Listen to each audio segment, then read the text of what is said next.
Hello folks, hope you're all doing well. This is going to be a bit of a different video. Here you can see that I have already drawn a square and a circle. I'm usually used to doing things more scripted, but today I'm going to do something a little bit more live and, personable, I guess you could call it. So, today we're going to answer a question that has absolutely zero numbers in the question, but the answer itself is a number. Right, so it's a square with a circle inscribed inside of it, and we have this is the measurement of r, the radius, and this is the measurement of x, the side length of the square. So the question that we're trying to answer today is, let's say you picked any point inside of the square. What is the probability that that point is also inside of the circle? So this notation here means, what is the probability that it is in the circle given that it is in the square? And I'm going to go ahead and give maybe, let's say, like a couple seconds here just to kind of let you pause the video and try and figure out what the question is. So once again, the question is, if a point is chosen inside of the square, what is the probability that it is also inside the circle?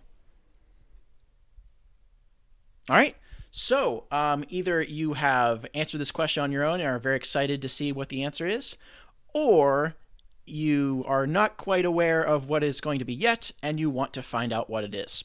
So let's find out what it is together. So we have this page here. We're going to write down the probability that something is inside the circle given that it is inside the square. The definition of conditional probability is the following. So the probability that is in the circle given that is in the square is the probability that is in the circle and it is also in the square. This is a notation that means and, divided by the probability that it is in the square. So this can be further simplified. So we get, note that the circle is inside of the square, so therefore if something is inside of the circle, then it must also be inside of the square. So this right here is a bit redundant. We don't need to say that it is inside the circle and the square. We need only say that it is in the circle. Okay? So we have the probability that is inside the circle divided by the probability that it is inside the square.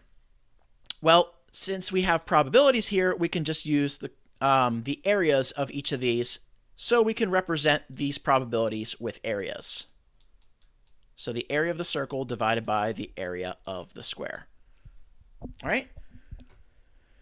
So how do we find the area of a circle? Well, the area of a circle is pi multiplied by r squared, where r is the radius. And squared here just simply means r times r.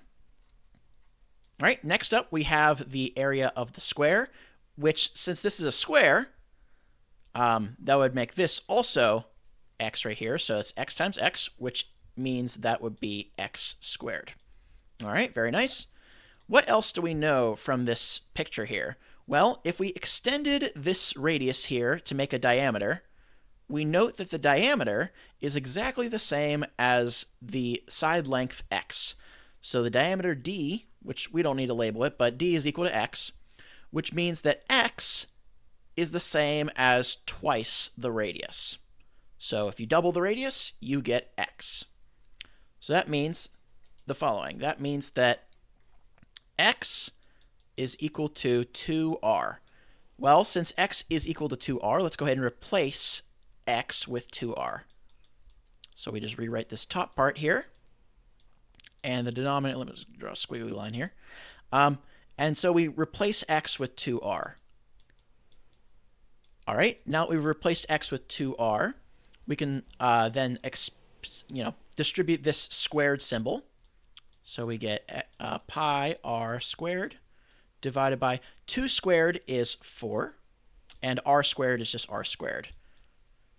Now, we assume that r is going to be some value that is greater than 0, because if it was 0, then we wouldn't have a circle. So since r is some number greater than 0, we can take r squared divided by r squared and just get 1. So we get pi over 4 multiplied by 1, or just pi over 4. So the probability of selecting a spot inside of the circle given that you select a spot inside of the square, is pi over 4. So the probability of choosing a spot inside of the circle,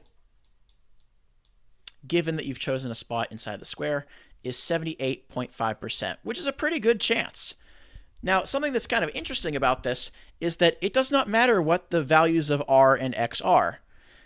Anytime you have a circle inscribed in a square, this will always be the probability of selecting a spot inside the circle, given that you select a spot inside the square.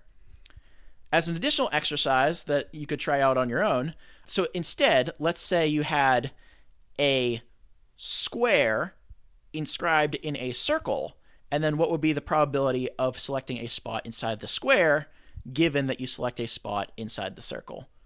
All right, well, I had fun with that. Hope everybody enjoyed. Thank you all for watching, and have a good one.